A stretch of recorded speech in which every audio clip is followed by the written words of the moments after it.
Alright, so let's get started. Hello everyone, welcome to our YouTube channel, that is UPSC Geek by NRG. Today in this lecture number 5, we shall be starting with a very new and a fresh concept, that is determinants of ethics. But before moving further, let's have a glimpse of whatever we have done in the previous lecture, that is lecture number 4. So in the previous lecture, we were seeing different components of ethics like ethics and law. We have already seen ethics and values and different types of values like crisis of values, crisis of conscience, and etc. in the previous concept already. If you guys haven't watched that one, I would highly recommend you to go and watch that particular videos, so that you will be having a greater conceptual clarity and you will be able to understand the concept better, right? So in the previous lecture, we have mainly dealt with the concept that is ethics and law, where we have seen some of the common grounds like both deals with human conduct and influence our behavior. Then we have specifically seen what is law, what is the definition of law, right? Where we have seen it is a system of rules and regulation. When enforced by an authority, then it is known as law, right? Then we have seen ultimate objective of ethics and law, that is social upliftment, welfare, and etc. Then we have tried expliciting some of the important difference between ethics and law, which I have already given you, right? So then we have seen we have seen a question, and today we will be revealing the answer for this question, so stay tuned for it. Then we have seen, can law be a source of ethics and morality? And we have after post meticulous discussion, we have come to the conclusion that yes, law can be invariably source of ethics and morality, but there are always an exception, right?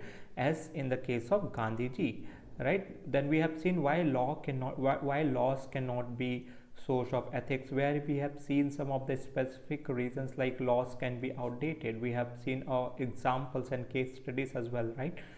Then we have seen laws can be irrelevant, it can be prone to misuse, and it can be non-inclusive as well. That's why sometimes we cannot consider law as a source of morality. Then we have seen one of the most prominent case study of Savita Halappanavar of Ireland, which is very interesting. I highly recommend you to go and watch this particular case studies, because you can use this particular case studies in broad spectrum of ethical questions, right? So then we have seen different situations, right? A situation where act which is ethically right but not legally, right? Then we have discussed a PYQ in very holistically and in very comprehensive manner, right? So as to have you guys a experience of the how PYQs are asked, and how through this particular video lecture itself you can have a clear cut answer to the questions, right? So with this, let's get started with today's lecture, that is determinants of ethics. But before starting today's lecture, let me tell you the answer for this question, which I have been asked in the previous slide, and some of you like Aditya and few of the people have already answered this question correctly. The answer here is the law, right? So the correct answer here is law. The rules of ethics, when enforced by an authority, are also called as law. So the right answer here is law. Okay, so let's get started with today's lecture, that is determinants of ethics in human action. But before moving further, please show your love by subscribing to the channel, that is UPSC Geek by NRG, because that what shows me that I am also getting the reciprocation of loves from my brothers and also the friends and my teammates, right? So as to grow in this beautiful journey together, right? So first, before starting with the concept that determinants of ethics, we have to understand what this particular term determinants mean, right? When we say that, when we are going to reveal the concepts of determinants of ethics, first we have to understand what is determinants in term itself, right? And once we understand this particular term, that is determinant, understanding the concept of determinants of ethics in human action will become very viable and easier for us. Okay, so the term determinants basically means the ground or the basis to decide rightness or wrongness of an action, right? So there are few grounds X, Y, Z, A, B, C, on the basis of which we decide the whether any particular action that was done or undertaken by an individual is right or wrong, right? So we will see some of the grounds, or that is the determinants to decide the rightness or wrongness of an action. But there is only one condition when it comes to determinants of ethics, that is, it is only valid when there is an alternative. When there is an alternative, right? Alternative. It is never valid when there is no alternative, right? Remember this term, there is no alternative. It is not valid when there is no alternative, right? So basically, let me tell you some of the determinants first, or the grounds, then I will again come back to this particular concept, because until and unless you guys are not knowing the concept of determinants, you will not be able to understand this particular condition of Tina, right? So what are the different determinants of ethics in human action? So let me classify here. The first determinant is nothing but the source, right? What is the source of our action? What is the source of our action? Whether it is legally sourced or whether it is, then again, source can be classified into two types, that is external sources and internal sources, right? You guys can also simultaneously keep on writing this all in your notes, so that you guys can revise it effectively during the time of your exams, right? So there are two classification of sources as well. So what are the external sources of any action? The external sources of any actions can be law, right? The law imposed by the authority. It can be society, it can be religion, and etc., right? So the external sources of ethics we have already dealt in the previous chapters. We have already done the concept of law and ethics. Just now I have mentioned, we have already seen the concept of values and ethics, right? Values in society, which compel human beings to act in a certain manner, right? So these are some of the external sources of determinants, right? What are the internal sources of ethics? The internal sources of ethics is conscience, right? Our human conscience. It is values that we have, right? It is our reason. That is the internal source of ethics, right? So why source become determinants of ethics? So we will see a very beautiful case study which is of UPSC itself. But just to give you a basic premise, let's say if you have acted in a certain manner, or if you have committed anything in the society, right? So this commitment will be judged on the ground whether it was legally right or not, right? If it was a kind of violation of legal norms, then it will be not considered as legal, right? In the same manner, if we will take into the consideration the internal source, if certain acts do not solidify the grounds of internal sources like conscience, values, reason, etc., then that certain act will be considered as unethical, right? Because remember the most profound statement by Gandhi ji, who says that most profound statement of Gandhi ji, who says that this is just the first determinant that we are briefly discussing here. We will be discussing in greater depth in later part of the slides, right? So remember the Gandhiji's most profound adage, which says that do not act if it violates your conscience, if it violates or offends your conscience, right? Your conscience, right? So this is what Gandhiji's most profound aphorism or adage is, which basically justifies the notion of internal source of conscience, reason, right? And if someone acts which offends their inner conscience, or one acts against the conscience of the self, then that particular act shall be considered as unethical, right? So this is how the source become the first determinant of the action, whether, or the first ground to decide whether any action was what, right or wrong, right? Then the second determinant that comes is the result or consequences, right? On the basis of result or consequences we decide the rightness or wrongness of an action. And here comes a completely very solidified school of philosophy, that is consequentialism, which propounds the idea of greatest happiness of greatest number, right? Greatest happiness of greatest number. They say that if any acts results into the greatest happiness of greatest number, then that particular act shall be considered as ethical, and if it leads to the greatest pain of the greatest number, then it shall be considered as what, unethical. So the second ground to decide the rightness and wrongness of an action is result, right? What result does a particular action leads to, right? So let's say if a man does something, right? If a man commits a robbery and it leads to a pain of the people who were victim of his action, that was robbery, right? And hence it leads to pain and not the happiness, it will be regarded as what, unethical in the society, as we all know.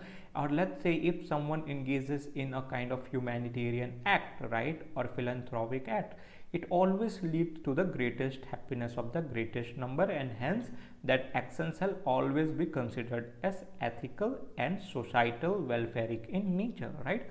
So here this is the second determinants of ethics in human action, right? We are just seeing the concept in very brief. We will also discuss each of the sources or each of the determinants in greater understanding and clarity in the later part of the slides.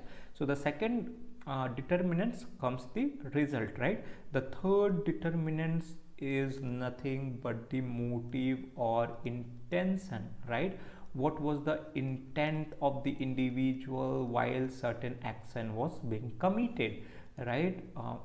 Motive or the intention of the individual, right? So let's say if I have done something, but the result of that particular act was good, right? It was good, but my intention of doing such was not appropriate, right? Let's say I have taken a contract, I have taken a government contract, right? And my intention of taking that government contract was my self benefit or self profit, right? But at the end what it led to, it led to the good result, right? Good result, that is construction of road. Let's say it will always help the people to commute in better manner, but my motive or intention behind doing that was malified, right? It was not genuine, it was very self or individualistic centered, right? And hence my action will be not satisfactory to me because my conscience will not support that, right? So this is the third determinant to decide whether the action was just or not. What is the fourth determinant? The fourth determinant is circumstances or context, right? Circumstances or context, under which context or circumstances I have done a particular way, right? So let's say if in time or during the time of crisis, if I have acted in certain manner, right, irrespective of the result of good or bad, the matter of consideration here is that I have taken that particular decision under the crisis, under the pressure, right? And hence the act will be just, right? It must also substantiate the result which is the product of that particular action. If it does not, then that shall not be considered as an ethical act. Let's say for example, if I am a bureaucrat and there is an immense political pressure on me to act in a certain manner, let's say to allot a particular piece of land to any community, right? To any community, though that was not under my power, I have furnished that land, right? So the particular while taking this entire situation into the consideration, the judiciary body shall also take into the consideration the circumstances or context under which this particular action has been committed or engaged into, right? So this is how the four determinants becomes very important to decide whether any act was right or wrong. So the fourth determinant is circumstances and context. The fifth and the final one is basically the idea of means and end. The idea of means and what? The end or the matter of the action, means or the end, right? So there will always be one school who will propound the idea that basically the Gandhian school or the Kantian deontological comparative deontological, which says that the means should always be pure. They basically believe in the purity of categorical imperative. The concept is known as categorical imperative of Kant, right? Very important, categorical imperative of Kant, where he says that the means justify the end and means should always be pure. But again, there is a pragmatic or realist school who shall, like Machiavelli, who will always propound the idea that no, in the realistic world the end justifies the means, the end justifies the mean, right? So irrespective of intention, irrespective of the means, if the end was good, then it will justify the means, right? So the basic idea is ant bhala to sab bhala in Indian context, right? If to be specific, the basic concept is ant bhala to sab bhala, right? We shall see each of the concept in very greater clarity, right, as the duration or the course of lecture proceeds further. But just to give you the idea, what are the five determinants? So the five determinants, the first is basically what? The sources, right? The sources. This becomes the first determinant. The second determinant is basically the consequence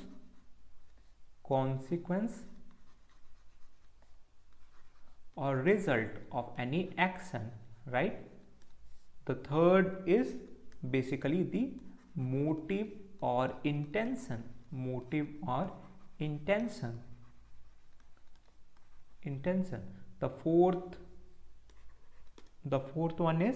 fourth one is basically the context or circumstances, right? Circumstances. And the final one is nothing but the subject matter of the action. Subject matter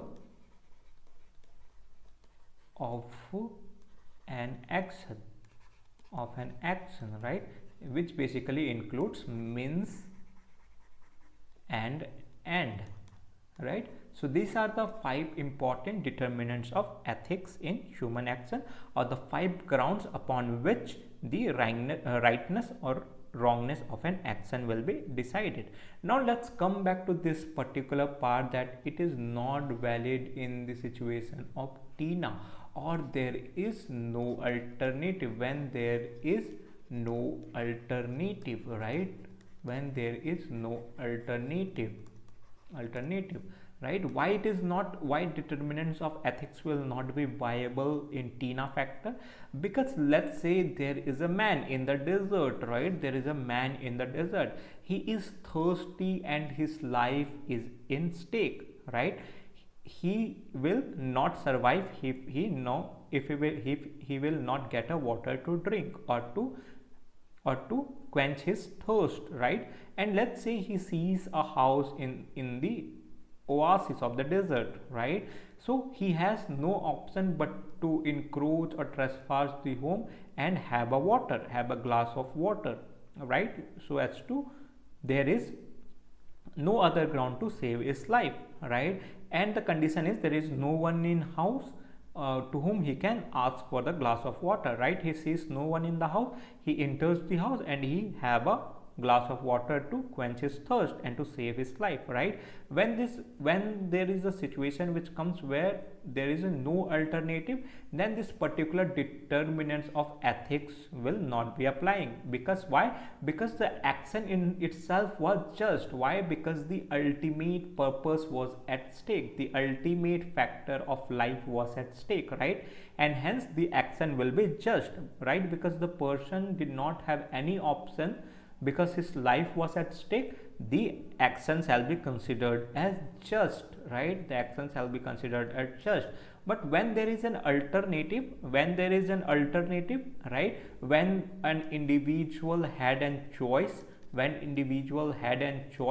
and he acted in certain manner, right, and the decision of rightness and wrongness to be made, and in this particular situation, this particular grounds or the basis to decide the rightness or wrongness of an action, that is determinant, shall come into the play, right? So wherever there is a choice, there is an alternative. This determinants of ethics in human action shall always be applicable there, right? So if there is a choice, right, and person taken a choice A and not B, and it led to a particular result, right? So it will be verified on the determinants of source, consequence, motive, circumstances, subject matter, whether this particular result was just or ethical or not, right? So this is the basic idea and conditions behind the concept of determinants of what?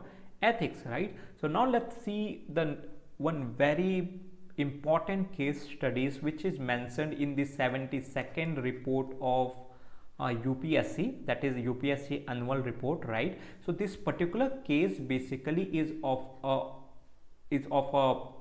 serving officer, right? He is basically a serving officer of Nagpur, Maharashtra cadre, basically serving officer, right, who has been alleged by the committee, by the judicial committee, that he has misappropriated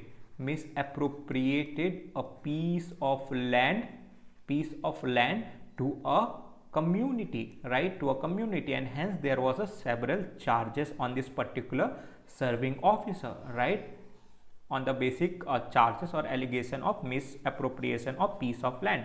And after due and meticulous process of judicial scrutiny, the UPSC, the committee, has come to this particular conclusion, and the UPSC mentions in the report is that on detailed analysis of the entire case, the commission observed that the article 1 subclause 5, article 1 subclause 6 and article 1 subclause 8 of the charges framed against the member of the service pertained to not conducting thorough inquiry, right? So this was the basic allegation which was imposed on the member of the service, that before allocating a certain piece of land to that particular community which was for good cause, right, he has not conducted a thorough inquiry, right? The thorough inquiry basically included taking into the consideration the valuation of the land which he was allocating to that particular religious community for the good cause, right? So the basic charge was that not conducting thorough inquiry, scrutiny about the financial status of the various applicants, the financial status of basically the applicants who were basically the Sikh community, and also there was a engagement or involvement of a private company, right, while considering their applications for allotment of land for various purposes, right? So this is the basic case, right? This is the basic case or the summary of the case which UPSC has just summarized, right? So the issue which pertained was not conducting a thorough inquiry or scrutiny about the financial status of various applicants while considering their application for allotment of land for various purposes. This was the basic case, right, that the officer in service has not conducted a thorough inquiry or a scrutiny of the financial status before allotting a particular piece of land to to a particular group for any various purposes, right? But in this regard, the commission observed that in fact the decision of the member of service in all situations seemed to be driven by his good intent, right? So here the intent comes as the first determinant for trying to find a way in a legal manner, right? The source come as the second determinant, the external source, the law, right? To trying For trying to find a way in a legal manner for supporting the good cause. The good cause, here it comes the consequence or result, right? Also comes the intent and motive, right, for which the applicants were requesting for a piece of land, right?